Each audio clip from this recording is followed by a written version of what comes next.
adalah salah seorang perempuan Jawa sebelum masa kemerdekaan yang berani mengemukakan pendapat di muka forum.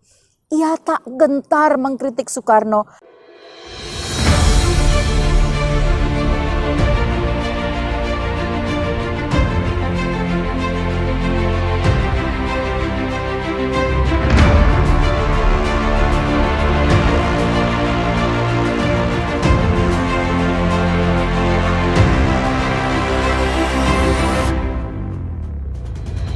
Menurut pengetahuan Anda, Rasuna Said laki atau perempuan?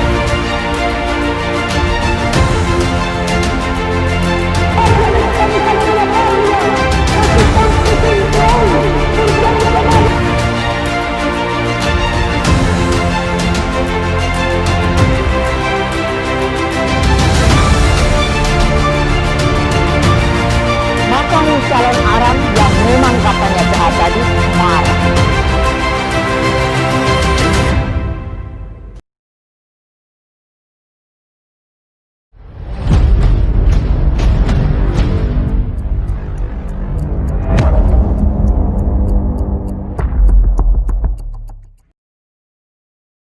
Halo, jumpa lagi dengan saya, Ana Marsiana. Kali ini kita dalam seri tokoh perempuan dan sejarah. Dan tokoh perempuan kita kali ini saya yakin sebagian besar dari Anda pasti belum mengenalnya. Bahkan pasti belum pernah mendengarnya. Dia adalah Suwarni Joyo Seputro atau yang kemudian setelah menikah dikenal dengan nama Suwarni Pringgodikto. Kalau kita bicara tentang sejarah perjuangan perempuan di Indonesia dan bicara soal perjuangan emansipasi, maka pasti kita akan segera menyebut R.A. Kartini, Dewi Sartika, nama-nama yang sudah banyak dikenal. Karena tujuan channel ini adalah memperkenalkan tokoh-tokoh yang belum banyak dikenal, maka tokoh yang kita pilih kali ini adalah tokoh yang memang belum banyak dikenal oleh masyarakat luas. Dalam salah satu dokumen tentang Suwarni Pringgodikto dikatakan, saya kutip, bahwa Suwarni Pringgodikto adalah salah seorang perempuan Jawa sebelum masa kemerdekaan yang berani mengemukakan pendapat di muka forum. Ia tak gentar mengkritik Soekarno dan mendebat siapa saja yang mendukung poligami.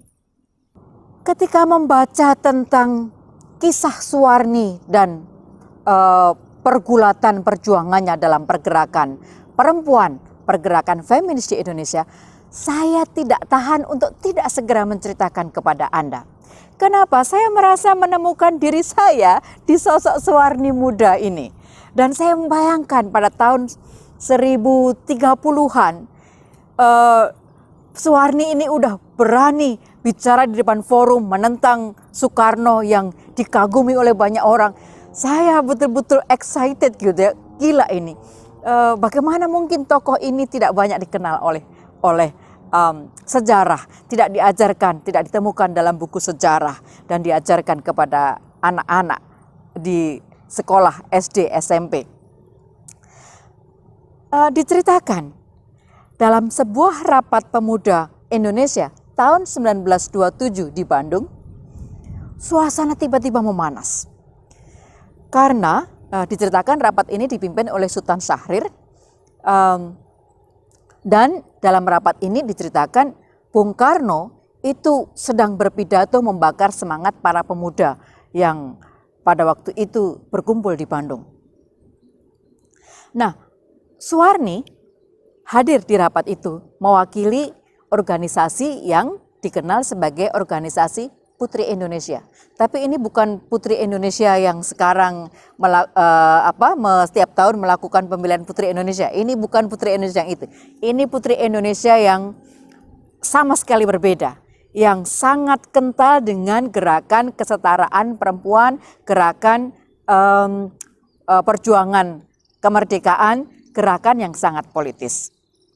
Nah, dalam rapat itu, Suwarni memprotes Bung Karno yang dikatakan Bung Karno dianggap oleh Suwarni itu sering mencampur adukkan pidatonya itu dengan memakai bahasa Melayu dan bahasa Belanda. Sementara kesepakatan dalam organisasi pemuda, dalam gerakan pemuda pada waktu itu, dalam rangka menumbuhkan jiwa nasionalisme, maka semua tokoh-tokoh yang melakukan pidato orasi tidak boleh memakai bahasa Belanda, harus konsisten memakai bahasa Melayu gitu.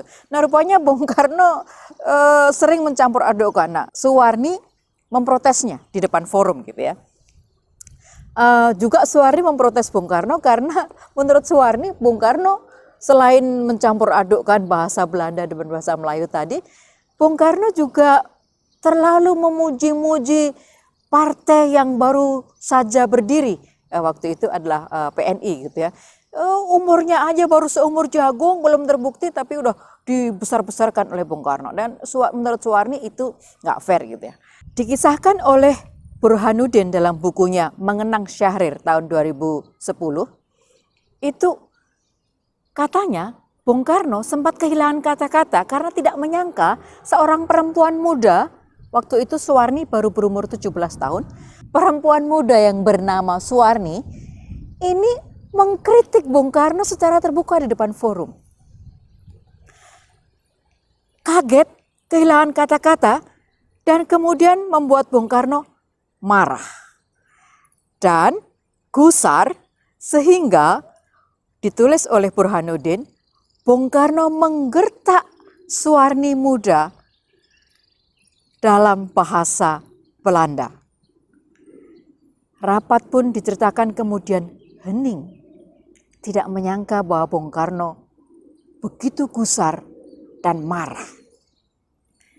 Kemudian Syahrir yang jauh lebih muda dari Bung Karno pada waktu itu, tetapi pada waktu itu dapat tugas memimpin rapat dari atas kursi ketua, kemudian segera mengayunkan palunya dan menegur Bung Karno, mengatakan bahwa sikap Soekarno sebagai sikap yang tidak selayaknya dilakukan oleh seorang tokoh, dan menuntut Soekarno untuk meminta maaf kepada Suwarni. Yang menarik adalah Soekarno kemudian dengan legowo, dengan lugas, tegas meminta maaf kepada seluruh yang hadir dan kemudian juga tentu saja secara khusus kepada Suwarni. Saya kira ini salah satu hal yang membuat orang bukan hanya mengagumi tapi juga menghargai Bung Karno gitu ya. Meskipun dia dikenal keras dalam prinsipnya, tetapi dia tidak segan meminta maaf ketika memang dia bersalah, seperti dalam hal kasusnya dengan Suwarni pada Rapat Pemuda tahun 27 di Bandung ini. Jadi siapakah Suwarni? Ikuti terus.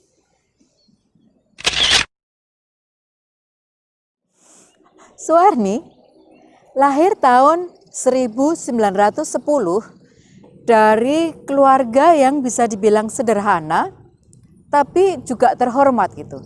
Sayang sekali saya tidak mendapatkan nama ibunya, sama seperti di banyak buku sejarah, di banyak dokumen, nama perempuan terhilang. Untung nama Suwarni tercatat bersama dengan adiknya. Dia lahir dengan nama yang singkat Suwarni dan dikenal dengan nama panggilan kesayangan Nining dari keluarga yang bisa dibilang Jawa Sunda. Ayahnya adalah Raden Bagus Nur Said Joyo Saputro, berasal dari Cirebon, tidak berpendidikan, bahkan buta huruf, tetapi menariknya dia dikenal sebagai dalang yang bisa mendalang dalam 3 bahasa, yaitu bahasa Sunda, bahasa Jawa, dan bahasa Indonesia. Suwarni punya seorang adik yang di kemudian hari juga menjadi seorang tokoh perempuan yang berjasa dan terkenal bukan sembarangan, yaitu seorang penulis terkenal yang bernama Suwarsih atau dikenal dengan nama panggilannya Cici, menjadi sastrawati, penulis novel yang hebat di Indonesia. Suwarni muda pada usia 16 tahun 1926 dicatat bergabung dengan Young Java. terutama aktif di seksi perempuan. Dia memimpin seksi putri organisasi pemuda Indonesia Young Java. Pada tahun 1927, dia mendirikan Putri Indonesia yang 3 tahun kemudian pada tahun 1930 diubah menjadi organisasi Istri Sedar dan diresmikan di Bandung. Pada tahun 31 dia menikah dengan A. Karim Pringgotikdo dan kemudian pindah ke Batavia. Organisasi Istri Sedar yang didirikan oleh Suwarni merupakan organisasi yang bisa disebut organisasi feminis masa pra-kemerdekaan. Organisasi Istri Sedar dikenal sangat gigih dalam memperjuangkan hak-hak perempuan dan sangat gigih di dalam perjuangan kemerdekaan Indonesia.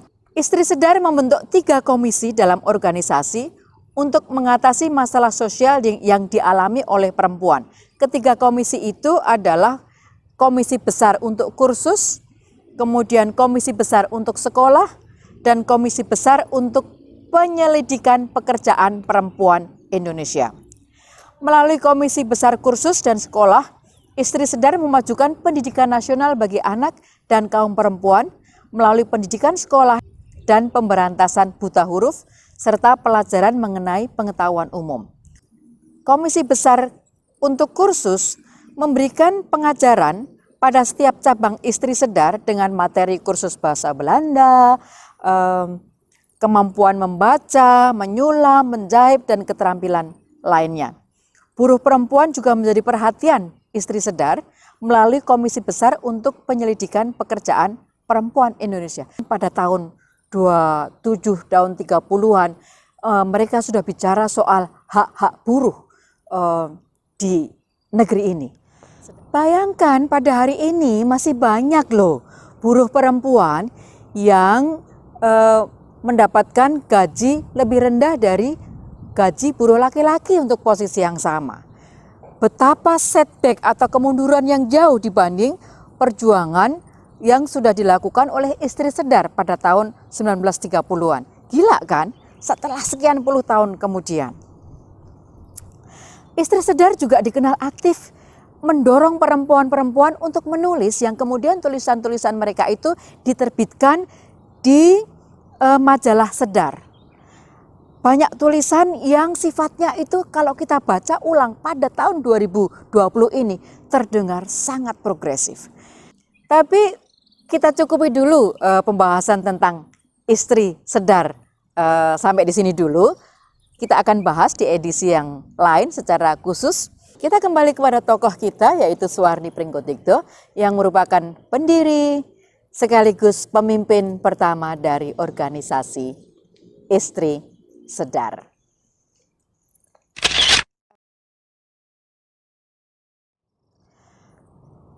Tirto dalam edisinya tanggal 6 September 2019 menurunkan laporan dokumentasi tentang Suwarni dengan judul yang sangat menarik, yaitu Kisah Suwarni, Feminis Jawa Pengkritik Soekarno dan Penentang Poligami. Saya akan membacakan sebagian kisah Suwarni dari catatan Tirto ini. Tirto mencatat bahwa Suwarni sebagai feminis Jawa, kenapa dia dijuluki feminis Jawa, bukan hanya oleh Tirto tapi juga oleh beberapa penulis dokumentasi yang lain seperti Burhanuddin, kemudian juga Susan Blackburn, itu karena Suwarni dikenal sebagai perempuan Jawa yang biasanya perempuan Jawa itu kan dikenal dengan sifatnya yang lemah lembut, halus tutur katanya gitu ya. Nggak kayak saya, kalau saya bukan tipikal Jawa gitu ya. Nah, Suwarni sebagai perempuan Jawa Sunda itu ternyata dikenal galak kalau sudah di forum-forum begitu, galak dan kalau sudah bicara soal hak-hak perempuan dia tidak akan pernah menyerah gitu. Di bawah ini adalah 2 hal yang diperjuangkan oleh Suwarni. Yang pertama adalah perjuangannya melawan poligami. Susan Blackburn dalam tulisannya Women and the State in Modern Indonesia yang diterbitkan tahun 2004 pada halaman 121 mendeskripsikan Suwarni sebagai perempuan yang sangat pandai berbicara dan tidak mudah terpengaruh orang lain. Dia menentang poligami berdasarkan harapan untuk mendapatkan pernikahan yang aman dan stabil.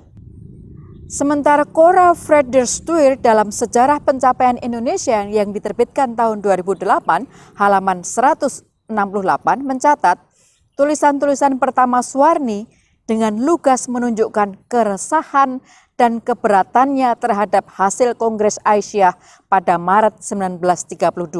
Secara garis besar, organisasi itu, maksudnya Aisyah, mendukung poligami karena dianggap dapat menangkal pelacuran atau prostitusi di Indonesia.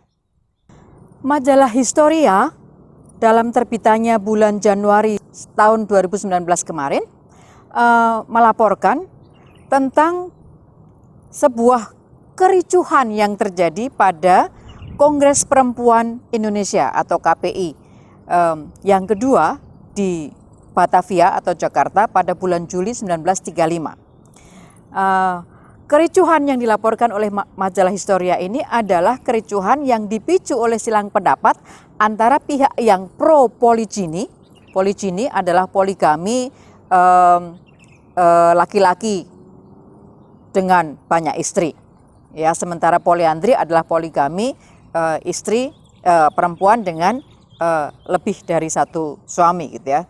Nah, pada Kongres KPI kedua di Batavia bulan Juli 1935 itu terjadi silang pendapat antara dua tokoh perempuan, yaitu salah satunya adalah Suwarni yang anti poligami dan tokoh kedua adalah Ratnasari dari Permi yang pro poligami.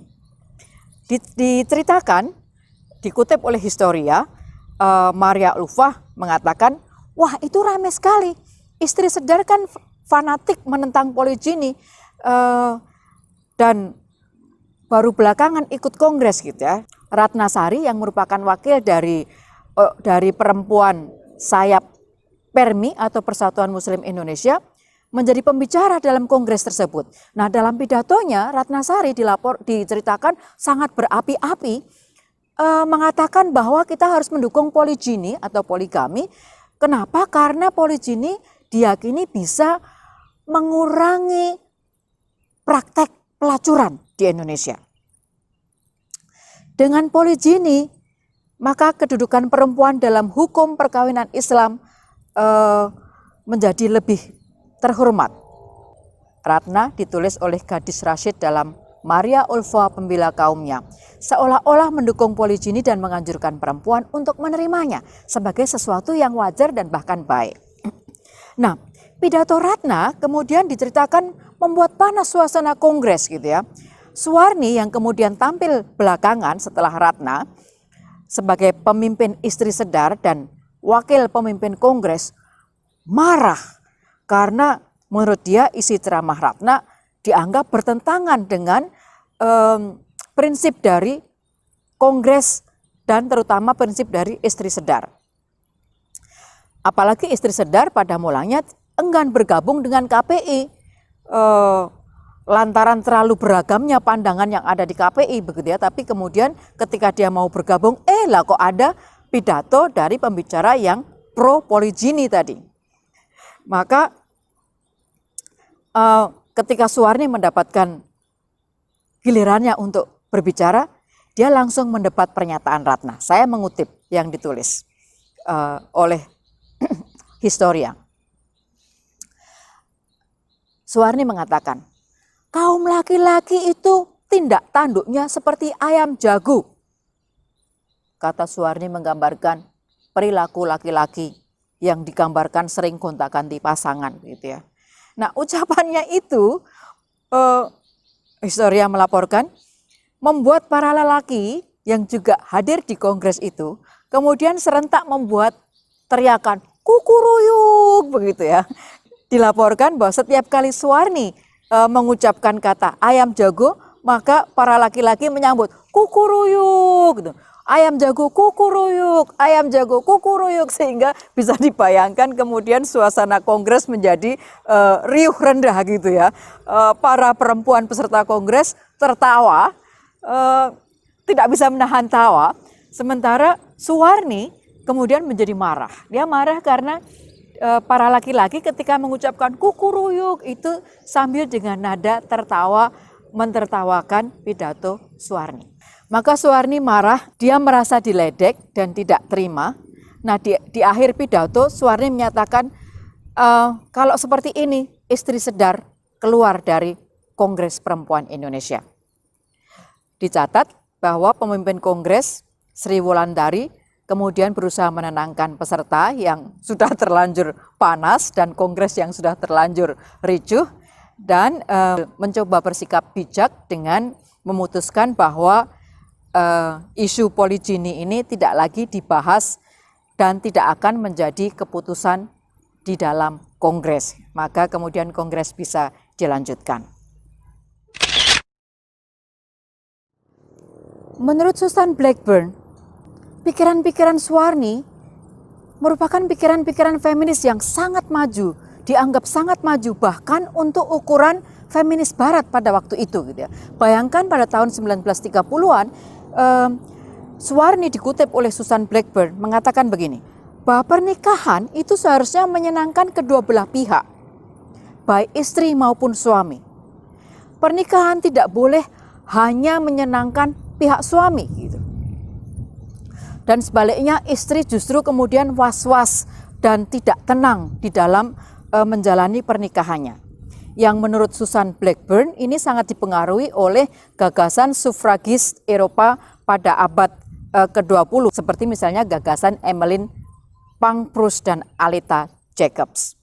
Masih dikutip oleh Susan, Suwarni dalam salah satu pidatonya dan kemudian diterbitkan oleh Sedar, majalah Sedar pada tahun 37 mengatakan kegelisahannya, seperti sekarang ini para perempuan itu tidak mau menabung, tidak suka menabung. Mengapa? Kata Suwarni, karena perempuan hatinya dagdikduk tidak tenang karena dia berpikir kalau saya menabung nanti di tengah jalan suami saya punya istri kedua, ketiga, keempat, maka tabungan saya akan dibagi dengan istri kedua, ketiga, dan keempat begitu. Dan bagi Suwarni itu tidak adil. Padahal seharusnya perempuan begitu menikah, dia hidup tenang, tidak perlu was-was bahwa akan ada saingan, akan datang saingan, dan dia bisa menabung, dan kemudian bisa beli rumah, bisa beli tanah, dan kemudian memikirkan masa depan dirinya maupun keluarganya dengan dan kesejahteraan keluarganya dengan baik. Itu sebabnya dia mati-matian menentang poligami. Dan perjuangannya menentang poligami masih terus berlanjut melalui tulisan-tulisan sampai kemudian dia dicatat sebagai perempuan yang mendukung hukum perkawinan kolonial, karena hukum perkawinan kolonial atau ordonansi perkawinan kolonial dengan tegas mengatakan bahwa perkawinan itu bersifat monogami.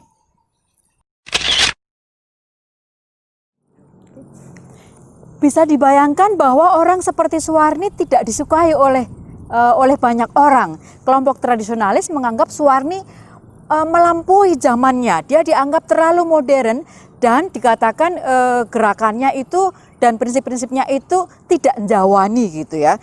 Dianggap melangkahi norma hidup orang Jawa.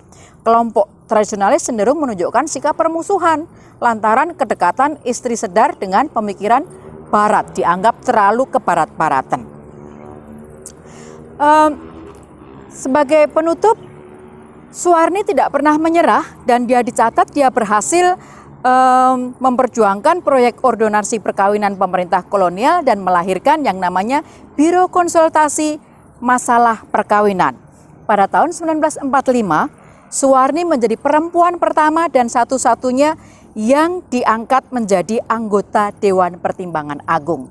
Satu dari 11 anggota, yang lainnya adalah laki-laki. Demikian sosok kita kali ini, seorang perempuan yang dianggap melampaui zamannya, yang cerdas, yang berani, dan yang memperjuangkan kesetaraan perempuan sekaligus terlibat di dalam perjuangan kemerdekaan Indonesia dan dikenal berani menentang Presiden Soekarno. Semoga sosok Suwarni menjadi inspirasi. Semoga kita berhenti menganggap bahwa gerakan kesetaraan perempuan itu sebagai gerakan yang bukan Indonesia, karena pada tahun 1926 Suwarni, orang Jawa Sunda ini telah memulai dengan gerakan yang luar biasa. Karena itu, tetaplah menjadi cerdas, teruslah belajar, dan teruslah mencintai negeri.